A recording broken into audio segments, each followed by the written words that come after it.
säger vi också varmt välkommen till kvällens första minitiger idag från vår gästförening Hudiksvall HC. Heter Oskar Reklam, jäklaren Matte. Och så att lösa korsord på datorn. På rasterna, då är det bandy och fotboll som gäller. Oskar kan tänka sig att få pappas fotspår och bli snickare. Men han kan också tänka sig en framtid som hockeyspelare i Brynäs. Idolerna är Jakob Markström och Andreas Rekell. Oskar Reklam.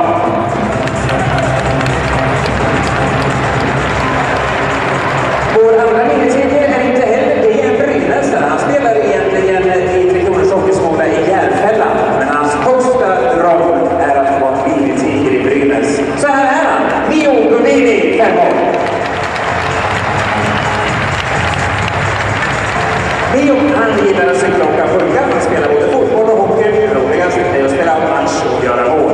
Mio har en dröm att bli hockeyproffs i Vancouver. Men först vill han spela i Brynäs och göra många mål. Precis som idolen Ove Molin. Mio följer alla Brynäs-matcherna och så kollar han speciellt hur det går för just Ove Molin. Övriga idoler i Brynäs är Jakob Markström och Steven Dixon. Mio Gumini.